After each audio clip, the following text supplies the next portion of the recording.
Hello and welcome to Quantum coaching Lucknow. My name is Mohammad Qamar और मैं quantum coaching पर आपका एडुकेटर हूं। आज हम लोग एक नया टॉपिक लेकर आए हैं और ये फिजिक्स का टॉपिक है। और आपको बता दें ये ऐसा टॉपिक है जिसको आपने अगर नहीं पढ़ा, ये मेनली 11th में पढ़ाया जाता है और हम लोग तो यहाँ पर ऐसे टॉपिक को डालते हैं या इस तरह से हम लोग कोर्सेज को डालते हैं कि वो आपको 11th 12th में भी फ़ायदा करे, नीट और आईआईटी के लिए भी हो। मतलब हम लोग सभी का टॉपिक कवर करते हैं, कॉन्सेप्ट की पढ़ाई करते हैं जिससे सभी जगह पर आप पढ़ सकें। तो एक ऐसा टॉपिक है जिसके बिना आप फिजिक्स को पढ़ ही नहीं सकते हैं। याद रखिएगा, फिजिक्स क्या, मैथ्स में भी वो टॉपिक है, वो उसके बिना आप फिजिक्स को आगे बढ़ा ही नहीं सकते हैं। जैसे केमिस्ट्री में हम लोगों ने मोल आपको पढ़ाया था, बहुत इंपॉर्टेंट था, और फिजिकल केमिस्ट्री बिना मोल के आगे नहीं बढ़ती थी। इसी तरह से ये चैप्टर है और नाम तो शायद आप लोग समझ ही चुके होंगे, वेक्टर एनालिसिस। तो हम लोग 11th का वो टॉपिक बताएंगे और ये नीट और आईआईटी सब के लिए इंपॉर्टेंट होगा। ये ऐसा लेक्चर होगा कि आप चाहे आईआईटी के लिए पढ़ें, चाहे नीट के लिए पढ़ें या 11th के लिए पढ़ें, सब कुछ मिलेगा आपको। हाँ, थोड़ा एक्स्ट्रा होगा जिसको आप एग्ज़ाम देने वाले बच्चे हैं 11th 12th को, उसको छाट सकते हैं। ठीक है, तो देखिए यहाँ पर हम लोग वेक्टर एनालिसिस को स्टार्ट कर रहे हैं। ऊपर हेडिंग डाली होगी वेक्टर एनालिसिस की। सबसे पहले आपको यहाँ पर हम लोग स्केलर क्वांटिटी के बारे में बताते हैं। सबसे पहले देखिए यहाँ पर हेडिंग डाला है स्केलर क्वांटिटी। अब सुनिएगा कि स्केलर क्वांटिटी क्या होती है, इसके बारे में हम लोग बताते हैं। देखिए, कहेंगे दोज फिजिकल क्वांटिटीज विच है ओनली मैग्नीट्यूड नॉट डायरेक्शन, यानी सिर्फ और सिर्फ क्या हो, मैग्नीट्यूड हो, डायरेक्शन ना हो, कहलाता है स्केलर क्वांटिटी। और बहुत सारे बच्चों के दिमाग में जो बिल्कुल इनिशियल से पढ़ रहे होंगे, बाई चांस और 9 10 में भी उन्होंने इसको नहीं पढ़ा होगा, तो उनके दिमाग में तुरंत आएगा कि भाई ये मैग्नीट्यूड क्या होता है। तो आपको बता दें यहाँ पर, अगर कहेंगे magnitude of any physical quantity, अगर किसी फिजिकल क्वांटिटी के मैग्नीट्यूड की बात करें आप, तो आपको यहां पर बता दें उसकी न्यूमेरिकल वैल्यू होगी, जो इसकी न्यूमेरिकल वैल्यू होगी, और साथ में यूनिट ऑफ दैट क्वांटिटी, यानी उस क्वांटिटी की यूनिट को भी आप लेंगे। ठीक है भाई, यूनिट ऑफ दैट क्वांटिटी, तो उस क्वांटिटी के आप यूनिट भी यहां पर लेंगे। अब सुनिएगा, जैसे हमने 2 लिखा, न्यूमेरिकल वैल्यू है, मीटर लिख दिया, आप समझ गए ये डिस्टेंस की बात कर रहे हैं। मीटर जरा बताइए यूनिट किसकी होती है, डिस्टेंस की होती है या लेंथ की होती है। हमने 2 kg रख दिया, मास की बात हो गई, तो 2 इसकी न्यूमेरिकल वैल्यू और kg क्या हो गई, यूनिट हो गई। तो मैग्नीट्यूड में मेनली क्या आता है, न्यूमेरिकल वैल्यू और उस बताइएगा यूनिट ऑफ दैट क्वांटिटी, यानी उस क्वांटिटी की यूनिट आती है। तो आपको हमने बताया दोज फिजिकल क्वांटिटी विच है only magnitude not direction called scalar quantity. चाहे तो बहुत सारे लोग अपना लिख भी सकते हैं, हम यहाँ पर लिख नहीं रहे हैं क्योंकि ये आसान है, एक बार बोल देते हैं। अगर वो लिखना चाहे तो लिख सकते हैं, दोज फिजिकल क्वांटिटी विच है ओनली मैग्नीट्यूड नॉट डायरेक्शन कहलाएगा क्या, स्केलर क्वांटिटी। वो स्केलर क्वांटिटी कहलाएंगे। जैसे हम लोग यहाँ पर एग्जाम्पल तो ज़रूर लिखते हैं। एग्जाम्पल में हमने लिखा यहाँ पर लेंथ लिख दिया या डिस्टेंस कहें इसको, और मास लिख दिया, यहाँ पर टाइम लिख दिया, ये सब स्केलर क्वांटिटी है। टेम्परेचर लिख दिया, ये भी क्या है भाई, टेम्परेचर भी बताइएगा स्केलर क्वांटिटी है। ठीक है भाई, इसी तरह से आप जरा बताइए बहुत सारे, और वर्क देखिए बड़ा इंपॉर्टेंट है, वर्क की बात कर सकते हैं, स्पेसिफिक हीट की बात कह सकते हैं, स्पेसिफिक हीट भी बताइए क्या होगा, स्केलर क्वांटिटी होगा। ऐसे बहुत सारे होंगे भाई, आप बताइएगा वर्क जरा बताइए वो भी क्या है, स्केलर क्वांटिटी है, स्पेसिफिक हीट है, टेम्परेचर है। तो ये इतने एग्जाम्पल हमने लिख दिया, बाकी आप धीरे धीरे चल के पढ़ते रहेंगे, आसानी से पढ़ते रहेंगे। स्पीड भी यहाँ पर लिख लें क्योंकि स्पीड का भी बड़ा काम लगता है, तो स्पीड भी क्या है, स्केलर क्वांटिटी है। तो ये हमने स्केलर क्वांटिटी के बारे में बता दिया। बहुत सारे लोग इसके बारे में पहले से जानते होंगे, लेकिन अगर किसी चैप्टर को शुरू किया जाता है तो उसको बिल्कुल इनिशियल से स्टार्ट किया जाता है और कोशिश की जाती है कि चैप्टर को आप पूरी तरह से समझें। धीरे धीरे करके आपका लेवल अप होता जाएगा और उस चैप्टर में आप धीरे धीरे महारत हासिल करते जाएंगे। अब हम यहाँ पर बात करते हैं वेक्टर क्वांटिटी की। देखिए भाई, वेक्टर क्वांटिटी की तो याद करिए, अगर 9 10 में आपने पढ़ा होगा तो सिर्फ इतना सा पढ़ा होगा, कहेंगे दोज फिजिकल क्वांटिटीज विच है magnitude as well as direction कहलाएगा वेक्टर क्वांटिटी।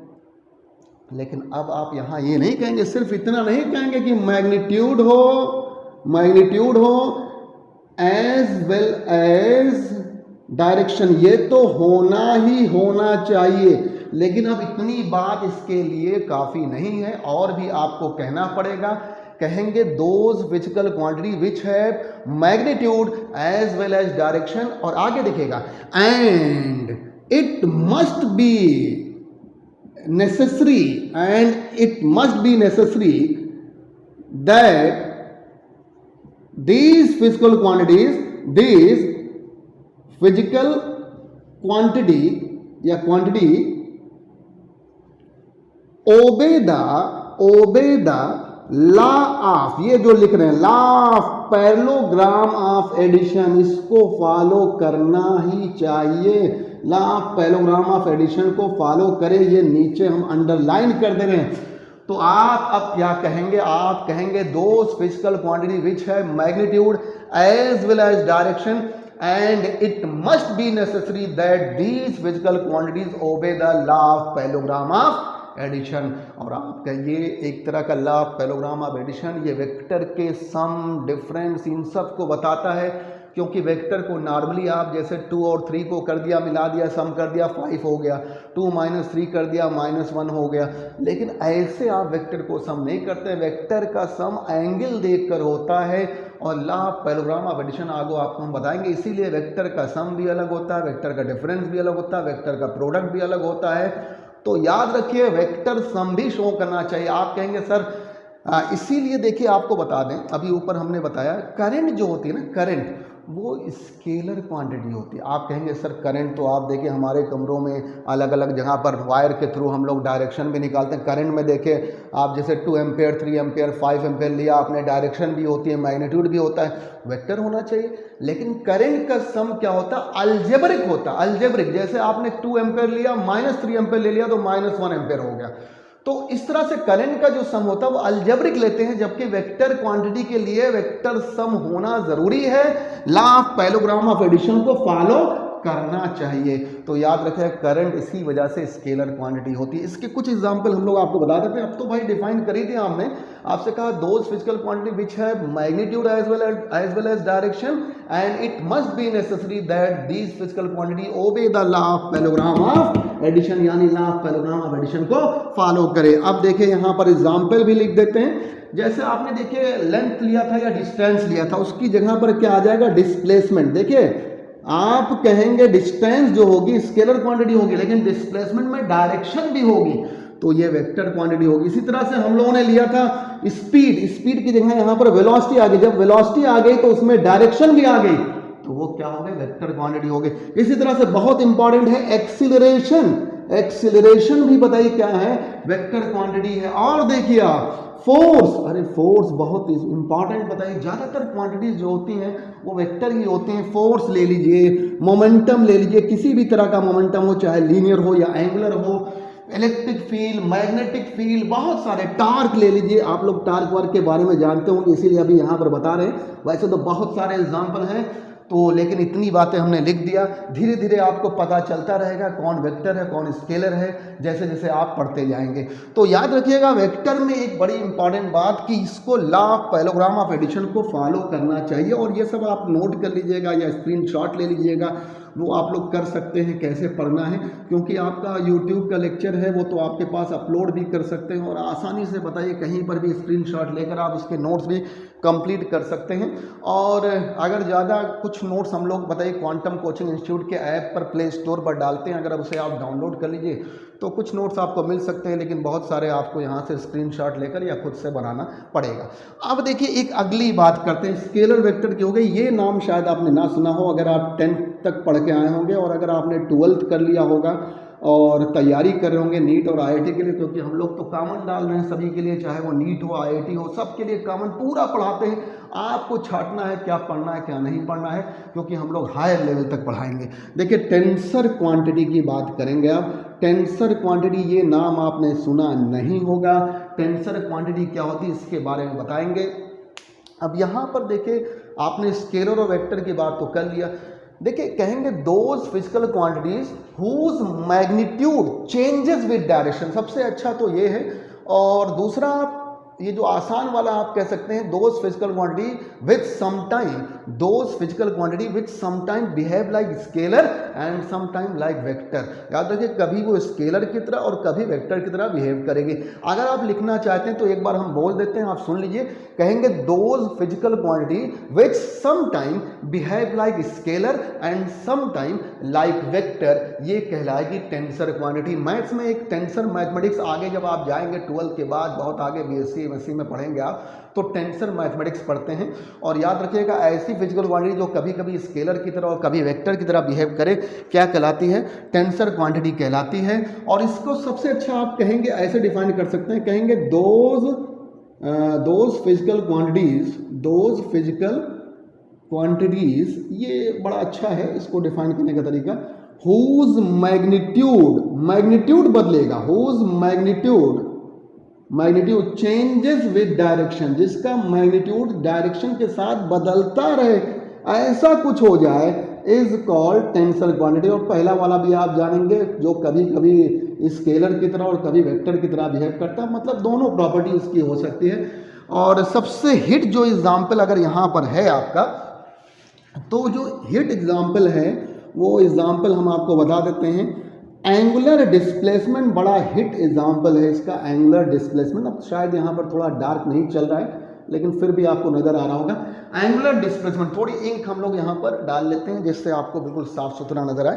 तो एंगुलर डिस्प्लेसमेंट की आपसे हमने बात किया, आप देखिएगा एंगुलर डिस्प्लेसमेंट अगर बताइएगा, बहुत आप लार्ज लेते हैं, मतलब लार्ज अगर लेते हैं, डेल्टा के टर्म में लेते हैं, लार्ज लेते हैं, तो उसको स्केलर की तरह ट्रीट करते हैं। और अगर स्मॉल लेते हैं, ये बात आपको हम बता दे रहे हैं, कहीं पर ध्यान रखिएगा, अगर कहीं पर d θ1 प्लस d θ2 है तो इसको आप d θ2 प्लस d θ1 लिख सकते हैं, क्योंकि वेक्टर आगे चलकर पढ़ेंगे कम्यूटेटिव लॉ को फॉलो करता है।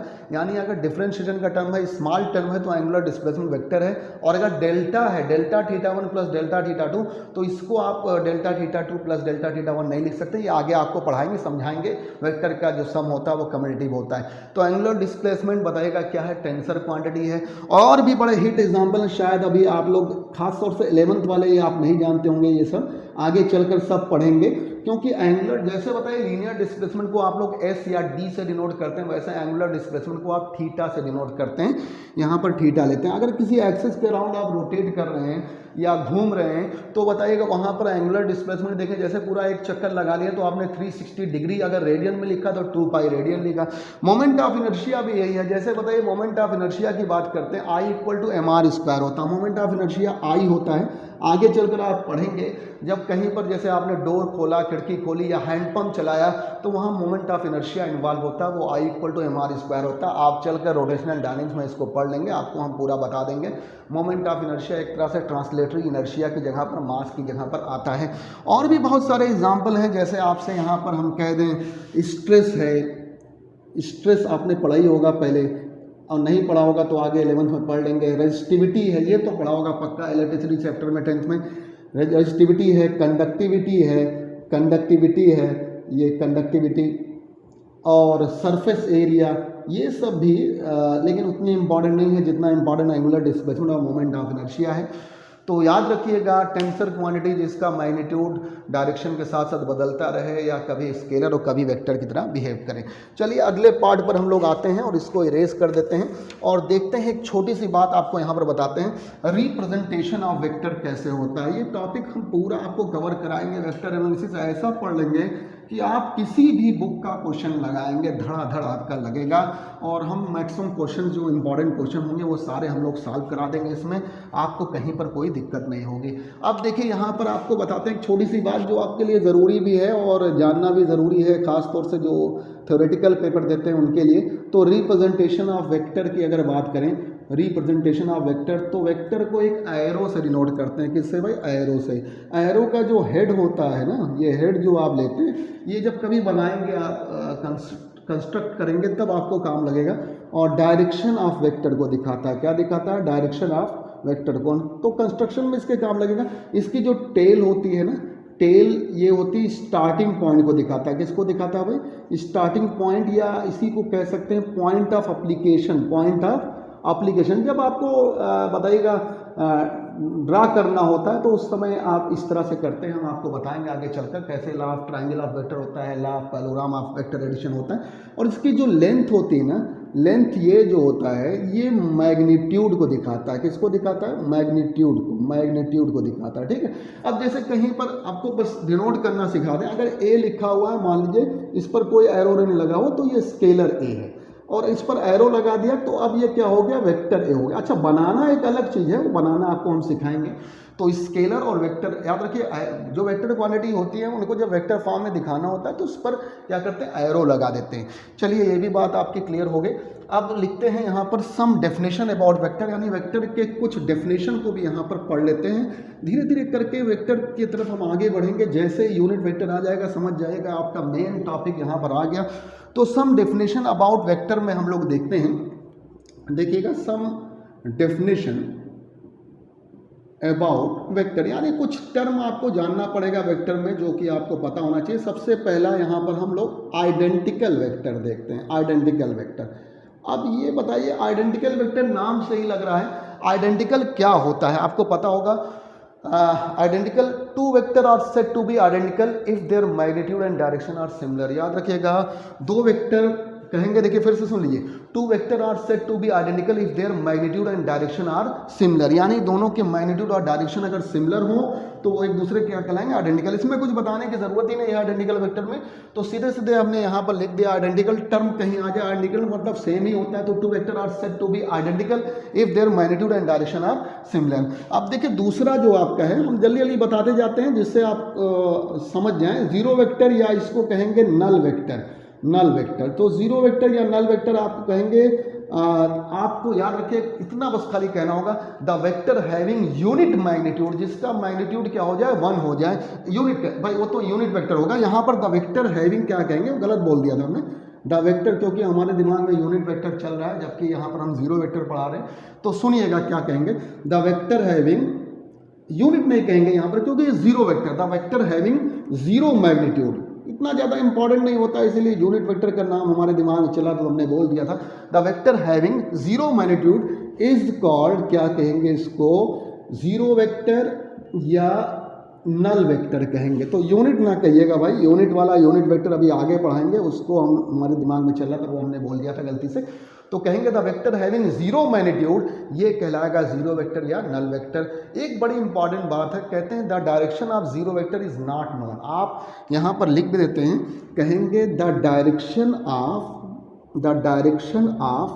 Zero vector is not known. क्यों? Since its starting and end point are same, क्योंकि इसका स्टार्टिंग और एंड पॉइंट क्या होगा? सेम होगा। जैसे एक सर्किल बना दिया तो पता कहाँ चलेगा हमने कहाँ से स्टार्ट किया। अब जैसे मान लीजिए हमने यहाँ पर ए लिखा वेक्टर और यहाँ पर प्लस माइनस ए कर दिया, अब ये बताइए क्या आ गया? जीरो वेक्टर आ गया। तो याद रखिए जीरो वेक्टर की डायरेक्शन आप नहीं निकाल सकते क्योंकि इसका स्टार्टिंग और एंड पॉइंट क्या होता है? सेम होता है। अगली बात हम लोग करते हैं, एक और इंपॉर्टेंट है, कोलिनियर वेक्टर। कोलिनियर वेक्टर अगली हेडिंग डालते हैं, सम डेफिनेशन अबाउट वेक्टर में। जल्दी जल्दी इसको पढ़ लेते हैं क्योंकि छोटे छोटे टर्म हैं जो कि आप लोग को शायद पहले से भी पता हो। कोलिनियर वेक्टर में कहेंगे इफ टू, देखिए यहाँ पर लिख देते हैं कोलिनियर वेक्टर। अब कोलिनियर नाम से ही पता चल रहा है, कोलिनियर मतलब सेम लाइन में होंगे। तो कहेंगे if two vector are acting along same straight line, लिख देते हैं यहाँ पर, if two vector acting along same straight line, लिख देते हैं जिससे आप पढ़ लें, same straight line, then they are called, बस यही कोलिनियर वेक्टर कहलाएंगे। तो अब एक बड़ी इंपॉर्टेंट बात है, कोलिनियर वेक्टर या तो पैरेलल होंगे या एंटी पैरेलल होंगे। पैरेलल अगर होते हैं, जैसे मान लीजिए वेक्टर ए ले लिया हमने और वेक्टर बी ले लिया, दोनों पैरेलल, तो थीटा क्या आ जाएगा? 0। अगर एंटी पैरेलल होंगे तो ए ले लिया और यहाँ पर बी ले लिया तो थीटा क्या आएगा? 180 होगा। इसका मतलब याद रखिएगा, कोलिनियर वेक्टर के बीच एंगल या तो 0 डिग्री होगा या 180 डिग्री होगा। बड़ी इंपॉर्टेंट बात है। और भी बहुत सारे होते हैं, एक नाम हम लेते हैं कोप्लेनर वेक्टर। कोप्लेनर वेक्टर में सेम प्लेन होते हैं, सेम प्लेन में होगा तो कोप्लेनर वेक्टर होगा। कोप्लेनर का मतलब ही उसको लिखाने की क्या बात है। एक और टर्म है इक्वल वेक्टर। अगर किसी भी वेक्टर का मैग्नीट्यूड और डायरेक्शन दोनों सेम हो तो वो इक्वल वेक्टर होगा। अपोजिट वेक्टर, मतलब अपोजिट वेक्टर की बात करेंगे, मैग्नीट्यूड तो सेम हो लेकिन डायरेक्शन क्या हो, अपोजिट हो, तो क्या हो जाएगा, अपोजिट वेक्टर हो जाएगा। लेकिन अगला जो हम बताने जा रहे हैं, यहीं से आपका वेक्टर समझ लिए स्टार्ट होगा और वो है यूनिट वेक्टर। तो यूनिट वेक्टर हम आपको बता देते हैं जल्दी से और फिर आपको यह टॉपिक हम लोग आज का लेक्चर हम लोग खत्म करेंगे। यूनिट वेक्टर देखिए क्या होता है। यूनिट वेक्टर ये बहुत इंपॉर्टेंट है। सम डेफिनेशन अबाउट वेक्टर में असली वेक्टर यहीं से स्टार्ट होता है, यूनिट वेक्टर से। हमने शायद पहले जीरो वेक्टर आपको पढ़ाया था, कहा था the vector having zero magnitude. यहाँ यूनिट मतलब इकाई, तो कहेंगे the vector having unit magnitude is called unit vector. लिख देते हैं इसको, कहेंगे the vector having unit magnitude, याद रखें जिसका मैग्नीट्यूड 1 हो, इज कॉल्ड यूनिट वेक्टर। क्या कहलाएगा, ये यूनिट वेक्टर कहलाएगा। थोड़ी सी इंक डाल लेते हैं क्योंकि ये कुछ मार्कर सही चल नहीं रहा है, थोड़ा हल्का चल रहा है और आपको नजर आए तो कहेंगे ऐसा वेक्टर जिसका मैग्नीट्यूड क्या हो, 1 हो, कहलाता है यूनिट वेक्टर। अब सुनिए समझिए जरा, क्योंकि यहीं से मेन शुरू हो रहा है। वेक्टर ए लिया, वेक्टर ए है, एरो लगा हुआ वेक्टर ए है, हमने माना कोई वेक्टर क्वांटिटी फोर्स है चाहे जो हो, एक्सेलरेशन है, वेलोसिटी है। तो आप देखिए वेक्टर का हमने यहाँ पर मॉड लगा दिया। मॉडुलस मैथ में पढ़ेंगे आप, याद रखिए अगर आप किसी के ऊपर बताइए किसी वेक्टर क्वांटिटी का मॉडुलस ले लेते हैं, मॉड ले लेते हैं, तो वो स्केलर में बदल जाता है, यानी मैग्नीट्यूड आता है। चाहे वो ए हो, ए को लेंगे तो ए आ जाएगा, वेक्टर ए लेंगे, माइनस ए लेंगे प्लस आ जाएगा। आज से आप जानते रहिएगा मॉड का मतलब सीधा सीधा होता है गंगा नहा लिए, सारे पाप भूल गए। जो खोपड़ी पे इनके जो पाप है ना, ये वेक्टर साइन है, ये सब गायब। याद रखिए मॉड से बाहर निकलेगा माइनस प्लस में, प्लस तो प्लस में रहेगा ही, और वेक्टर से तुरंत उसका मैग्नीट्यूड आ जाएगा। तो इसका मतलब ये हमने उसका मैग्नीट्यूड लिखा तो उसकी डायरेक्शन को दिखाएगा एन कैप, यही है यूनिट वेक्टर। याद रखिए n cap is the unit vector, n cap unit vector है हैविंग डायरेक्शन ऑफ, किसकी डायरेक्शन रखेगा, direction of original vector a, यानी ओरिजिनल वेक्टर ए की डायरेक्शन को दिखाएगा ये। और ये आपको बता दें यही यूनिट वेक्टर है। और यूनिट वेक्टर का कहीं अगर मॉड करना हो तो आपको बता दें, हमने कहा था मॉड के बाहर हमेशा मैग्नीट्यूड निकलता है, तो यूनिट वेक्टर का मैग्नीट्यूड कितना होता है, 1। इसका मतलब 1 से मल्टीप्लाई करिए, डिवाइड करिए, कोई इफेक्ट नहीं होगा। यूनिट वेक्टर सिर्फ और सिर्फ डायरेक्शन दिखाने के लिए आता है, इससे मल्टीप्लाई डिवाइड करने पर कोई इफेक्ट नहीं पड़ता। अगर आप इसको डिफाइन करना चाहते हैं एन कैप को इस तरह से, तो आप वेक्टर ए लिख सकते हैं, नीचे मॉड ऑफ ए लिख सकते हैं, इसका मतलब मैग्नीट्यूड। तो इस तरह से भी आप कह सकते हैं आप, if a vector is divided by its own magnitude, अगर किसी वेक्टर को उसके अपने ही मैग्नीट्यूड, जैसे मान लीजिए हमने यहाँ पर 2 मीटर और डायरेक्शन मान लीजिए हमने नॉर्थ ले लिया होता, या आप आई कैप जे कैप जो भी अभी आगे पढ़ेंगे, और 2 मीटर से डिवाइड कर दिया होता तो नॉर्थ ही तो बचता है यहाँ पर। तो सिंपली याद रखिएगा एक बात, if a vector is divided by its own magnitude, अगर किसी वेक्टर को उसके खुद के मैग्नीट्यूड से डिवाइड कर दें तो रिजल्ट क्या होगा, यूनिट वेक्टर होगा। ये बात आप याद रखिएगा। और यूनिट वेक्टर का मैग्नीट्यूड यानी मॉड क्या होगा, मॉडुलस क्या होगा, 1 होगा। अगली एक बात आपको बताना चाहेंगे और वो भी बता दें जिससे आपका पूरा क्लियर हो जाए, ये बहुत ध्यान से पढ़िएगा, कोई डाउट होगा इसमें जरूर पूछिएगा। इसमें यूनिट वेक्टर जिसका मैग्नीट्यूड क्या होता है, 1 होता है, और यूनिट वेक्टर में डायरेक्शन के लिए आता है क्योंकि इसका मैग्नीट्यूड तो खुद ही 1 है। अब हम अगली बात करते हैं आपको यहाँ पर ऑर्थोगोनल यूनिट वेक्टर की। ऑर्थोगोनल यूनिट वेक्टर क्या होता है इसको भी बता दें, क्योंकि अभी पढ़ा, याद रखिएगा 3 कोऑर्डिनेट आप लोग पढ़ते हैं। एक आप देखिएगा यहाँ पर एक्स एक्सिस होता है, एक वाई एक्सिस होता है। अच्छा जेड जो होता है इन दोनों के परपेंडिकुलर होता है। वैसे तो तीनों आपस में ऑर्थोगोनल मतलब सभी एक दूसरे से 90 डिग्री का एंगल बनाएंगे, जेड ऐसे होता है। लेकिन अब ये 3D डायग्राम नहीं है कि या हम मिथुन चक्रवर्ती ने कि ऐसे सक्सेस घुमाएंगे और यहाँ लगा दिया और कहा कि बताइए देखिए जेड एक्सिस है, तो जेड एक्सिस को हम लोग ऐसे दिखा देते हैं। ओरिजिनल में तीनों ऑर्थोगोनल होते हैं, कुछ ऐसा होता है। याद रखिए जैसे आपका ये एक्स एक्सिस ले लिया तो ये देखिए आपका वाई एक्सिस हो गया, और ये दोनों एक प्लेन में है, और इसके देखिए ये जेड एक्सिस ये हो गया, तीनों एक दूसरे से 90 डिग्री का एंगल बनाएंगे, आप समझ गए होंगे। और याद रखिए कहेंगे the unit vector along 3 coordinate axis, याद रखिए एक्स एक्सिस के अलोंग आई कैप, वाई के अलोंग जे कैप और z के अलोंग k कैप, यही कहलाएगा ऑर्थोगोनल यूनिट वेक्टर। अगर नेगेटिव x एक्सिस है तो माइनस आई कैप, नेगेटिव y एक्सिस है तो minus j cap, negative z axis है तो माइनस k कैप। तो कहेंगे the unit vector along 3 coordinate axis, लिख देते हैं, कहेंगे द यूनिट वेक्टर, यहीं से मेन है इसलिए सब लिखते चल रहे हैं, along 3 coordinate axis are called, कहलाएगा ऑर्थोगोनल यूनिट वेक्टर। ऑर्थोगोनल इसका नाम इसलिए पड़ा क्योंकि एक दूसरे से परपेंडिकुलर होते हैं सबके सब, याद रखिएगा ऑर्थोगोनल यूनिट। अगर कहीं आई कैप लिखा आप समझ जाएगा एक्स एक्सिस, जैसे मान लिया अभी हमने यूनिट वेक्टर आपको समझाया था 2 मीटर आई कैप होता है, इसका मतलब इसकी डिस्प्लेसमेंट दी हुई है किधर की तरफ, 2 मीटर एक्स एक्सिस की तरफ। और हमने कहा था if a vector is divided by its own magnitude, इसका मैग्नीट्यूड है 2 मीटर, डिवाइड कर दिया, रिजल्ट क्या होगा, यूनिट वेक्टर देखिए आई कैप आ गया, मतलब एक्स एक्सिस की डायरेक्शन है, और अगर जे कैप लिखा हुआ तो मतलब वाई एक्सिस की, और के कैप लिखा है मतलब जेड एक्सिस की डायरेक्शन है। तो कहेंगे the unit vector along 3 coordinate axis, ये कहलाएगा ऑर्थोगोनल यूनिट वेक्टर। आज के लेक्चर, ये first number lecture vector analysis का बहुत ही बेसिक लेवल का लेक्चर था ये, और बहुत सारी बेसिक बातें बताई। मेन बात जो यहाँ पर है आप समझिएगा, स्केलर वेक्टर तो आप लोग पहले से जानते होंगे, टेंसर कुछ नया पढ़ा आपने। मेन बात यूनिट वेक्टर से स्टार्ट है। यूनिट वेक्टर याद रखेगा, यूनिट वेक्टर सिर्फ डायरेक्शन के लिए आता है, मैग्नीट्यूड इसका 1 होता है। और एक बात और याद रखिए, मॉड कहीं पर भी लगा दें तो कोई भी वेक्टर क्वांटिटी किसमें, मैग्नीट्यूड में, यानी अपने मैग्नीट्यूड में बदल जाएगी। ये भी बात हमने बहुत इंपॉर्टेंट बताया। अगले टर्म पर हम लोग बहुत इंपॉर्टेंट कंपोनेंट ऑफ वेक्टर बताएंगे। आज के लेक्चर को हम लोग, ये बेसिक लेवल के लेक्चर को हम लोग यहीं पर खत्म करते हैं। ये लेक्चर 1 है वेक्टर एनालिसिस का। अगले लेक्चर में हम लोग कंपोनेंट ऑफ वेक्टर बताएंगे, पूरी वेक्टर की हम लोग पोल खोल देंगे। खूब मेहनत से पढ़िए, जम कर पढ़िए, कोई लापरवाही